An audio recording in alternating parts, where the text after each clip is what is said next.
Bonjour à tous, soyez les bienvenus pour suivre avec nous cette nouvelle édition dont voici les principaux titres. Un partage d'expériences sur les institutions de la finance publique qui s'est tenu aujourd'hui au Palais du Peuple. L'Afrique du Sud a déposé une nouvelle requête contre l'offensive à Rafah concernant l'attaque sur Gaza. C'était les titres place au développement, mais avant de développer ces titres, le président de la République de la Guinée-Bissau, Umaro Mokhtar Sissoko, est arrivé à Djibouti aujourd'hui pour une visite officielle. Il a été accueilli aujourd'hui à l'aéroport international d'Ambouli par le Premier ministre Abdelkader Kamel Mohamed, le ministre de la Justice Ali Hassan Bahdoun, le ministre des Affaires étrangères de la coopération internationale, la ministre de la Ville, Amina Abdi. Le président doit s'entretenir avec le chef de l'État Ismaël Omar Guelleh sur des questions d'intérêt commun, discutant donc de paix, de sécurité régionale, le développement économique et social, ainsi que la lutte contre le changement climatique seront au menu des discussions. La visite du président de la Guinée-Bissau à Djibouti intervient dans un contexte de rapprochement entre les pays africains qui cherchent notamment à renforcer leur intégration et leur solidarité face aux défis communs. Et quant à la présentation physique de ce pays, donc qu'est la Guinée-Bissau, c'est un pays d'Afrique de l'Ouest qui baigne donc dans l'océan Atlantique. Les images que nous aurons de notre édition de 22h. Dans le reste de l'actualité, nous allons faire un récapitulatif de la tournée de la ministre des Solidarités dans les régions de l'intérieur et plus précisément dans la région d'Obok.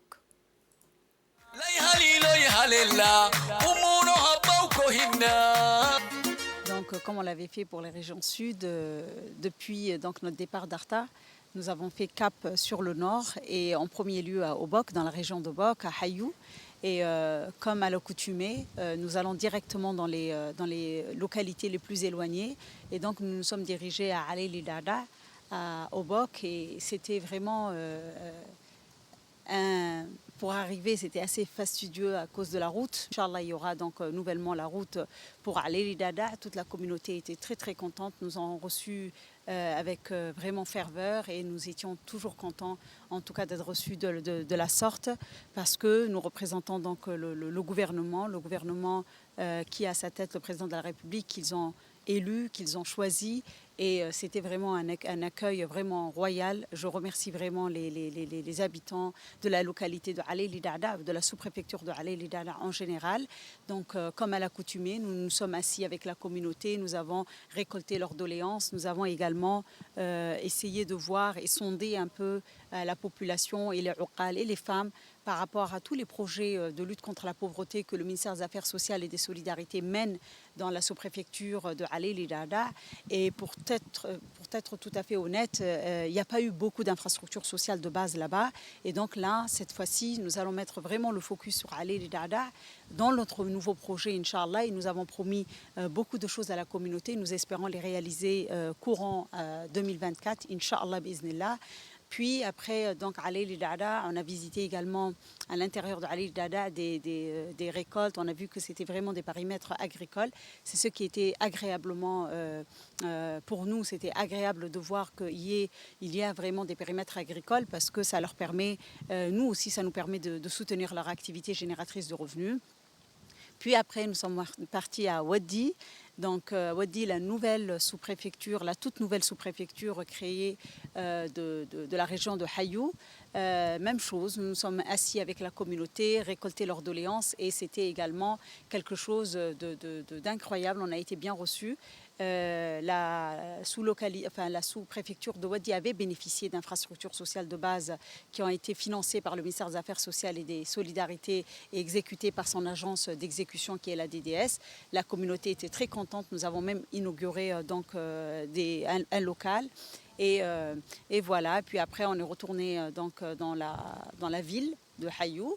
Et comme à l'accoutumée, nous avons posé la pierre pour la construction prochaine, Inch'Allah, du guichet intégré du ministère des Affaires sociales et des Solidarités pour toujours, comme je le dis, rapprocher l'administration des administrés et également pouvoir disposer également pour la région de Hayout d'un stock de proximité, d'un stock stratégique de proximité pour pouvoir vraiment agir en urgence en cas de nécessité. Puis, donc, après la pose de la première pierre, nous nous sommes dirigés donc, au conseil régional. Donc, c'est vraiment les étapes qui ont été déjà planifiées dans toutes nos tournées. Et nous nous sommes rencontrés donc, avec les élus régionaux de la région d'Obok, mais également avec les femmes pour les ramassages d'ordures. Comme cette année, nous avons fait le focus sur la propreté des villes et de nos chefs-lieux. Donc, nous avons remis 2 chèques, un chèque pour le conseil régional d'un montant de 5 millions et un chèque de 1 800 000 francs pour les femmes coopératives qui travaillent dans le ramassage d'ordures et la propreté de la ville de Hayout.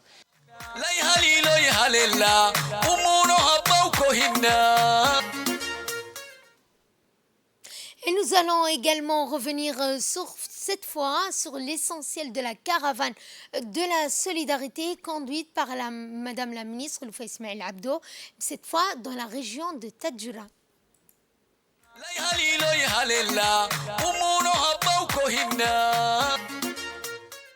Nous avons fait cap sur la dernière région qui est la ville blanche, la région de Tadjoura. Et c'était vraiment la dernière étape de notre caravane de la solidarité.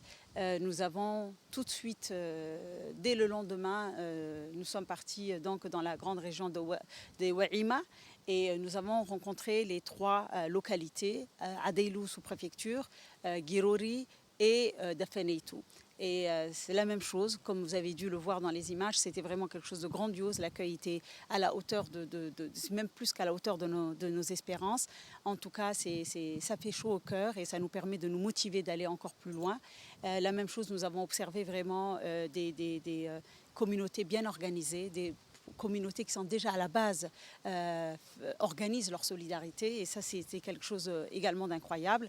Donc le ministère des Affaires sociales, ça lui a permis également d'annoncer cette nouvelle vision d'autonomisation et de sortie de l'assistanat. Ça a été très très bien reçu. Il y a quelque chose qui m'a également marqué là-bas, c'est qu'ils ont demandé également, et c'est la première fois que je vois ce genre de sollicitation, c'est des logements sociaux, comme Hodan à Djibouti, c'est-à-dire c'est pas pour donner, mais qu'ils étaient prêts à louer. Ça, c'était, voilà, c'est tous les jours on découvre avec le milieu rural, avec les communautés, des doléances sociales et qui sont assez particulières, mais qui sont très très intéressantes et très importantes pour la communauté parce ils font face de temps en temps à des dangers comme les reptiles, etc. Ils ont demandé ça. Et donc quand on a fait donc Girori, Dafeneitou et Adeilou, on a également inauguré dans le chef-lieu de Adeilou un centre communautaire réalisé par la DDS, financé donc par le projet du MAS et la Banque mondiale. La communauté était très contente. Bien sûr, ils ont sollicité également d'autres infrastructures sociales que nous avons accepté, Inch'Allah, de financer. Et nous comptons également la même chose qu'à Obok, de les réaliser courant 2024, bi'iznillah.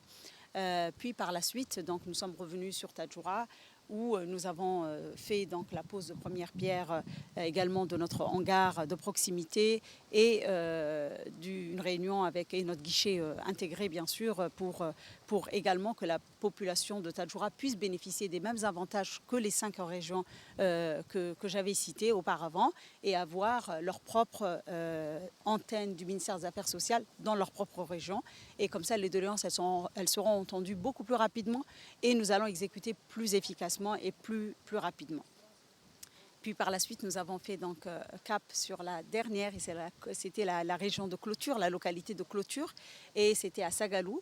Et comme vous avez dû le filmer hier, c'est une localité vraiment extraordinairement belle parce qu'elle est côtière et elle a beaucoup de potentiel en tourisme. Donc nous avons vraiment parlé à cette communauté de leur potentiel, de leur potentialité économique et que nous allons les soutenir puisque c'était la vision du chef de l'État de rendre Djibouti plus attractif et chacun avec sa spécificité, chaque région avec sa spécificité. Et je pense que là, on a trouvé un créneau pour Sagalou, pour vraiment améliorer et développer leur activité génératrice de revenus, surtout sur le côte, et d'ailleurs qu'elle est située également sur le corridor.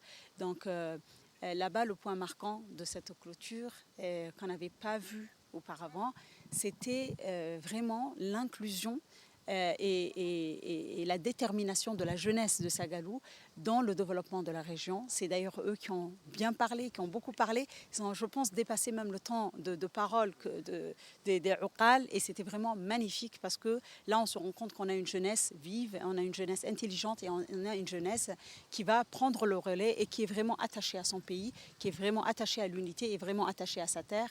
Et ça nous a vraiment fait plaisir et nous avons promis donc de soutenir cette jeunesse. Et avec mes collègues également, membres du gouvernement, nous allons faire le nécessaire pour que toutes ces doléances sociales puissent être réalisées, bi'iznillah, parce que le chef de l'État nous donne vraiment toutes les cartes en main pour que nous puissions exécuter sa politique sociale au meilleur, la plus efficace, la plus rapide et la plus efficiente possible.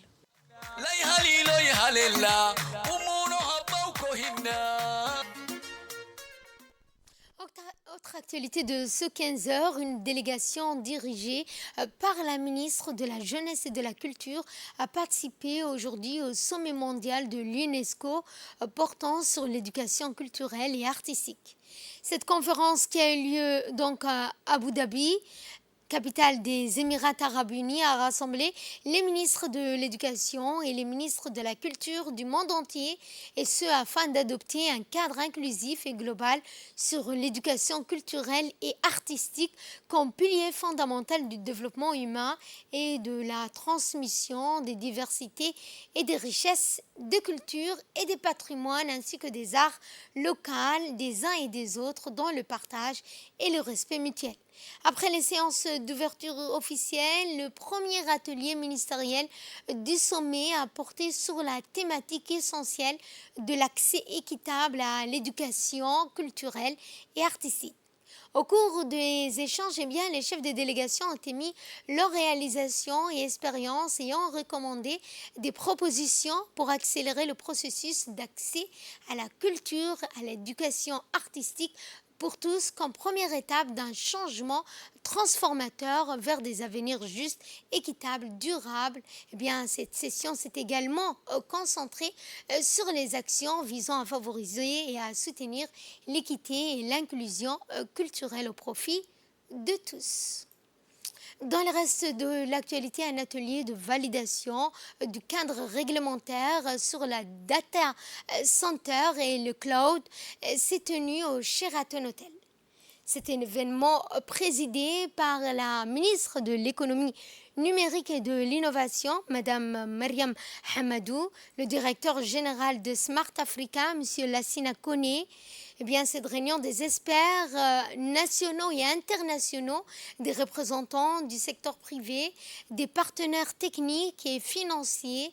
L'objectif de cet atelier était de présenter, de valider le projet de cadre réglementaire élaboré par un cabinet spécialisé qui vise à favoriser le développement des data centers et des cloud computing à Djibouti. Ces deux domaines sont considérés comme des piliers de la révolution numérique qui offre également des opportunités de croissance économique, de création d'emplois. Pilier de l'économie mondiale, où le cloud computing est devenu le fondement sur lequel reposent de nombreuses industries et services. En tant que pays en développement, il est de notre devoir de créer un environnement propice à la croissance et à la prospérité. L'émergence de l'informatique en nuage a fondamentalement transformé nos interactions avec la technologie. L'informatique en nuage a permis aux organisations de dépasser les contraintes informatiques conventionnelles en fournissant un accès flexible et disponible via Internet aux ressources informatiques, aux applications et aux services. L'un des principaux obstacles auxquels le continent africain est confronté aujourd'hui est l'absence des réglementations harmonisées sur l'ensemble du continent. Les données ne connaissent pas de frontières et les utilisateurs s'attendent à un accès transparent à leur contenu, quelle que soit leur localisation géographique. Cela représente un défi important pour les investisseurs et les fournisseurs de services dans le domaine des centres de données et du cloud, car ils recherchent la clarité et la cohérence des cadres réglementaires sur le continent pour pouvoir capitaliser sur le continent qui fait 1,4 milliard de population. Et à l'issue de cet atelier, eh bien, la ministre de l'économie numérique et de l'innovation a exprimé sa satisfaction quant au déroulement et aux résultats de cette rencontre. Les data centers et les cloud computing sont les piliers incontournables de la révolution numérique. Et Djibouti, avec sa position stratégique et son infrastructure robuste des câbles sous-marins, est prêt à tirer pleinement parti de cette opportunité exceptionnelle. Cependant, pour transformer ces potentiels en réalité, il est impératif d'adopter un cadre réglementaire ambitieux et attractif. Nous devons créer un environnement qui non seulement favorise l'innovation, mais qui attire également les investissements nationaux et internationaux. Face aux défis complexes qui jalonnent ce processus, nous devons être audacieux dans nos aspirations. Nous ne visons rien de moins que de faire de Djibouti le hub numérique par excellence de la région. Pour ce faire, nous devons élaborer des directives et des normes qui stimulent la compétitivité tout en garantissant la protection des données et la sécurité des systèmes. En développant un cadre réglementaire solide et adapté, nous jetons les bases d'un écosystème numérique dynamique et prospère, capable d'attirer les investissements, de favoriser l'innovation et de stimuler la croissance économique. Le ministère est déterminé à créer un environnement qui encourage l'essor des entreprises locales tout en favorisant l'intégration de notre économie dans l'économie numérique mondiale. La République de Djibouti est résolument tournée vers le numérique. Nous sommes les porte-étendards du projet continental des data centers et des services cloud, dont les travaux du groupe de travail co-présidé par le ministère se sont récemment achevés. L'objectif d'harmoniser nos législations afin de construire un véritable marché numérique unique demeure l'ambition ultime que nous poursuivons avec les États membres de Smart Africa. Sous le haut patronage du ministère du Budget, le Centre d'application financière a procédé ce matin au Palais du Peuple au lancement d'un atelier de formation intitulé « Les regards croisés sur les expériences des instituts de finances publiques ». L'événement a vu la participation du secrétaire général du ministère du Budget, Simon Mabratou, le directeur général des impôts, le directeur du centre d'application financière et plusieurs autres responsables du ministère du Budget.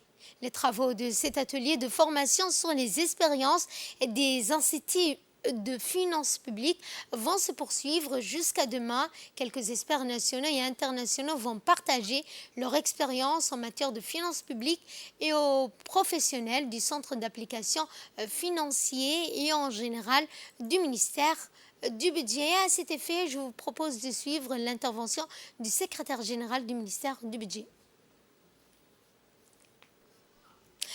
Intervention que nous aurons apparemment dans notre édition de ce soir. Dans le reste de l'actualité, l'Agence nationale pour la promotion de la culture a organisé aujourd'hui un atelier sur la politique culturelle en collaboration avec l'Organisation arabe pour l'éducation, la culture et les sciences et la LESCO qui travaille à promouvoir les langues arabes et le développement éducationnel, culturel, scientifique, régional et national. L'objectif principal était de renforcer la politique culturelle des experts dans le domaine culturel. Eh bien, ils se sont réunis pour discuter des meilleures stratégies de promotion culturelle et de renforcement des liens entre les nations. Cet atelier a été une étape importante dans la promotion de la culture grâce à la coopération internationale. Cet atelier a également apporté un soutien précieux à la politique culturelle en offrant également des forums aux acteurs clés pour discuter et échanger des idées sur la manière de promouvoir les différentes cultures en favorisant également le dialogue, l'échange d'idées. Cet atelier a donc été présidé, a eu lieu en présence du directeur général de l'ANPC, M. Mohamed Hussein Douali. Et je vous propose justement d'écouter l'intervention de monsieur, du directeur général de l'ANPC, M. Mohamed Hussein Douali. Plaisir que je vous accueille ce matin au nom de l'Agence nationale pour la promotion de la culture à cet atelier de renforcement des capacités en matière de politique culturelle mis sous l'égide du ministère de la Jeunesse et de la Culture et animé et en collaboration avec l'organisation de la Ligue arabe pour l'éducation, la culture et les sciences. La culture est l'âme de notre société et en tant que responsable de l'ANPC, je suis convaincu que l'approfondissement de nos capacités dans le domaine de politique culturelle est essentiel pour le développement de notre patrimoine. Et cette célébration, la célébration de la journée mondiale de la radio-télévision de Djibouti a célébré hier la journée donc mondiale de la radio qui coïncide avec le 13 février de chaque année, présidée par le directeur général de la RTD, M. Aden Abdijama, en présence de ses plus proches collaborateurs, le directeur adjoint de la radio, dont M. Abdelkader Hamed, de nombreux administrateurs, journalistes, techniciens de la radio ainsi que la coordinatrice de l'UNESCO à Djibouti. La journée internationale de la radio est une journée internationale au cours de laquelle le rôle important joué par ce support audio est célébré. Cet événement est également l'occasion pour les participants de revenir sur l'événement historique de la radio-télévision de Djibouti en général et la radio en particulier à travers une présentation visuelle sur la situation, mais aussi les plus importantes ainsi que les plus anciennes institutions qui remontent aux années 50 du siècle dernier. Il convient également de noter que la RTD est un moyen efficace pour transmettre les informations. Nous célébrons le rôle crucial de la radio dans nos vies quotidiennes et son impact positif sur la société en tant que pilier de communication et d'unité. La radio, avec son pouvoir évocateur, a su traverser les époques, s'adaptant aux changements numériques et technologiques, tout en préservant son essence. Depuis plus de 60 ans à Djibouti, elle a été le témoin et le narrateur des événements historiques, des traditions culturelles, moments de résilience et de progrès. Aujourd'hui, nous honorons cet héritage tout en regardant vers l'avenir avec beaucoup d'optimisme. Je tiens donc encore une fois à exprimer ma gratitude profonde à la RTD pour son partenariat que l'on espère continue à l'avenir avec l'UNESCO et son engagement pour promouvoir les valeurs de paix, la diversité culturelle et les libertés d'expression à travers ces émissions. Ensemble, nous continuerons à œuvrer pour faire de la radio un vecteur de changement social et de développement durable à Djibouti. Et le directeur général de la RTD, M. Aden Abdijama, s'est également exprimé à cette occasion, suivant un extrait de son intervention. Cet événement aujourd'hui est marqué pour célébrer la journée par un thème intitulé « La radio, un siècle à informer, éduquer et divertir ». C'est un slogan qui nous permet tous de réfléchir en profondeur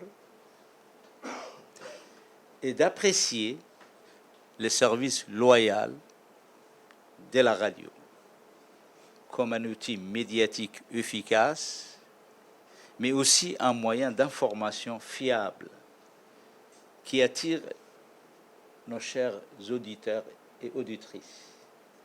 Grâce à sa disponibilité, sa polyvalence dans le monde d'hier et aujourd'hui, et son importance pour la construction d'une société informée, éduquée, mais qui est aussi attachée à ses valeurs socioculturelles. Chers collègues, permettez-moi de profiter à cette occasion de présenter mes meilleurs sentiments de reconnaissance et mes gratitudes de remerciement au président de la République, son Excellence Ismaïl Omar Guelleh, pour son soutien indéfectible qui nous a permis de relancer les émetteurs des centres de transmission des Doralais pour renforcer la capacité de couverture au niveau des territoires nationaux et aussi dans les pays voisins. Avant de conclure déjà mon propos, j'adresse mes meilleures félicitations à l'ensemble des personnels de la radio, journalistes, animateurs, techniciens et personnels administratifs qui se sont mobilisés pour célébrer cette journée, mais aussi accomplir leur mission avec un esprit de dévouement et du professionnalisme afin de connecter nos chers auditeurs et auditrices au programme de la radio. Dans l'actualité également, le chef d'état-major général des armées, le général de corps d'armée Zakaria Cheikh Ibrahim, a pris part ce matin à une cérémonie d'inauguration du poste frontalier de Galilée, situé à Ali Sabieh, à la frontière avec l'Éthiopie. Cette inauguration marque une étape significative dans le renforcement des infrastructures frontalières, fruit de la vision stratégique du chef suprême des armées, le chef de l'État Ismaïl Omar Guelleh. Eh bien, les installations du poste frontalier de Galilée se distinguent par leur robuste et leur fonctionnalité. Des bâtiments en dur construits selon les normes modernes de sécurité et de durabilité offrent également un environnement de travail sûr, confortable pour le personnel en service. Avec leur façade imposante et leur aménagement intérieur bien pensé, ces bâtiments incarnent également l'engagement résolu des autorités djiboutiennes à renforcer les infrastructures frontalières pour assurer la sécurité et la stabilité à partir de cette position. Eh bien,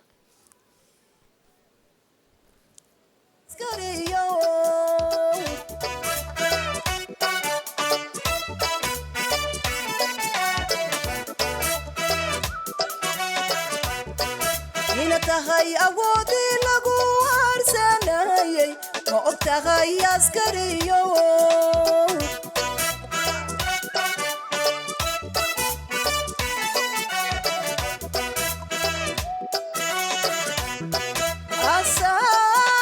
asaaskii nabadiyo abaabulihii guushi ambaqaadkii noloshiyo eebadii dagaalkiyo indhihii tagay ma og tahay askariyo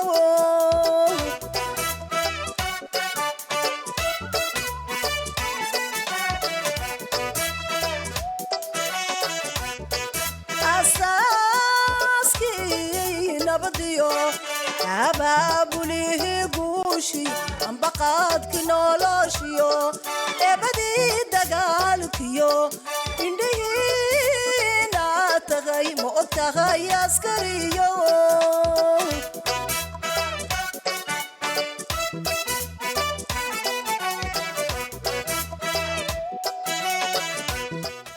Présence notable du préfet de la région, du président du conseil régional, du chef d'état-major de défense et du directeur général de la police nationale, ainsi que d'autres personnalités très importantes, a également souligné l'importance accordée à cet événement, tant sur le plan militaire qu'au civil.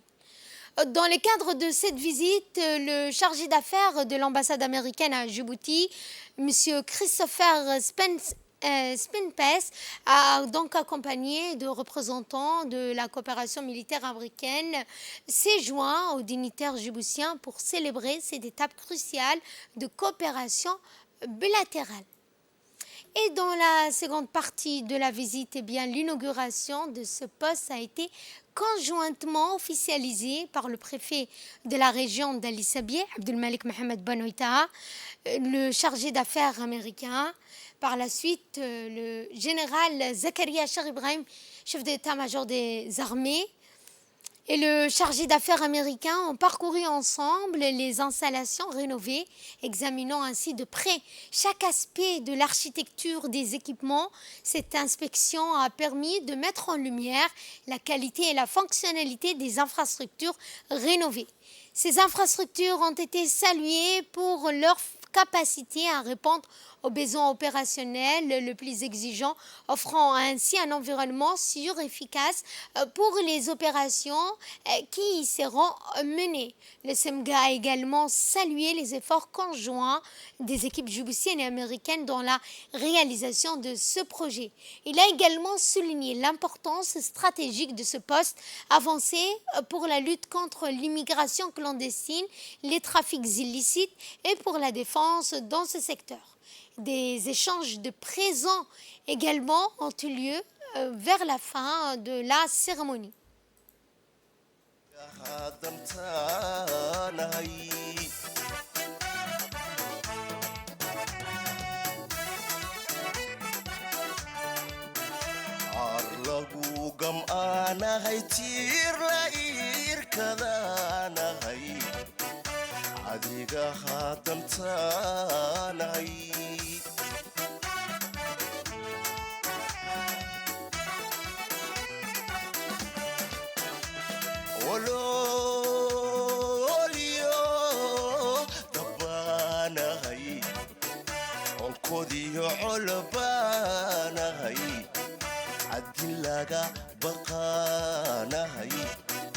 سفلابا أفلانا هاي جسي آمنا نهاي به ذلكانا هاي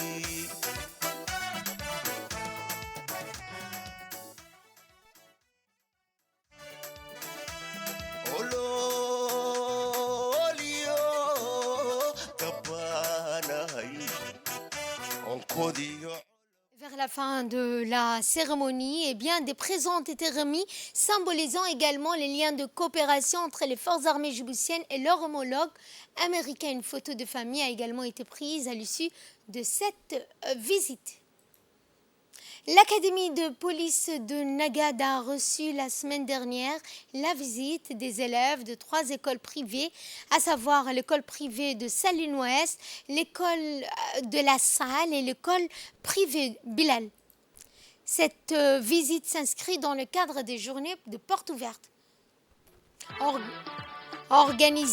organisées régulièrement par l'Académie de police. Eh bien, ainsi, des jeunes visiteurs ont pu participer à cette visite guidée au sein de l'APIFA destinée à faire connaître le métier de policier.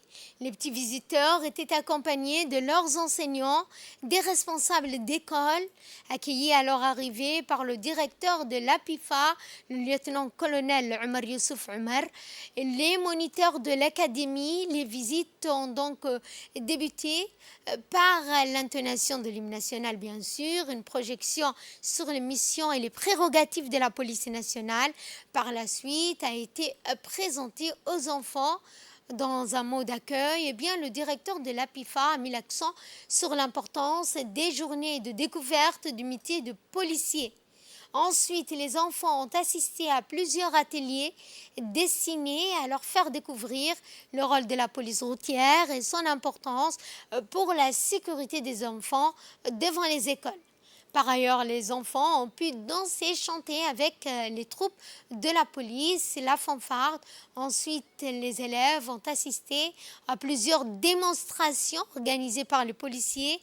La brigade cynophile a présenté aux enfants des chiens de race malinoise chargée du maintien de l'ordre durant cette semaine de découverte de l'académie de police de Nagad.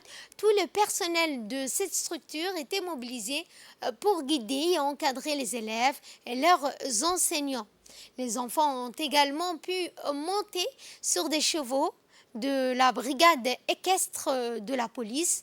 Les jeunes élèves sont ressortis de l'académie les yeux pleins d'étoiles surtout la ferme volonté qu'un jour ils endosseront également la tenue de policiers pour veiller au maintien de la paix, de la sécurité de notre pays.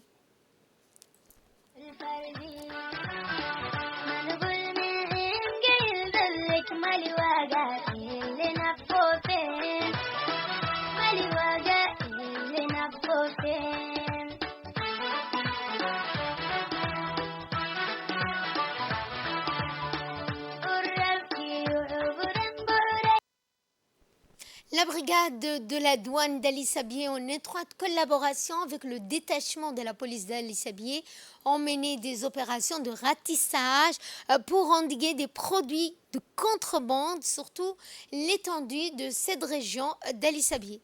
Durant cette opération ont été interceptés 130 paquets de cigarettes de marque Royal, de marque Benson, ainsi que des médicaments contre l'impuissance. D'ailleurs, ce sont des produits transportés par des trafiquants sans scrupules qui contournent souvent les postes frontaliers partout sur le territoire national, et cela représente une menace réelle pour l'économie nationale. Et de là, nous passons à ce qui domine l'actualité internationale à Gaza. L'Afrique du Sud a demandé à la Cour internationale de justice de l'ONU d'examiner le projet d'Israël d'étendre son offensive militaire à Gaza jusqu'à la ville de Rafah et s'oppose, si nécessaire, à une nouvelle violation du droit. L'Afrique du Sud avait déjà saisi la haute juridiction de l'ONU en accusant Israël de génocide à Gaza. Toujours préoccupée par la situation, la présidence sud-africaine a déclaré avoir déposé un recours en urgence lundi pour stopper l'offensive qui, selon elle, constituerait une violation grave et irréparable de la Convention sur le génocide et l'ordonnance de la Cour du 26 janvier dernier. Et la crainte que le nombre de personnes tuées et blessées commence à augmenter de manière significative dans ce conflit où, je le rappelle, que 100 000 personnes ont déjà été tuées, blessées ou sans portée disparues, ce qui représente en 4 mois 5% de la population palestinienne. C'est la fin de ce journal. Merci à vous de nous avoir suivis. Excellent après-midi à toutes et à tous.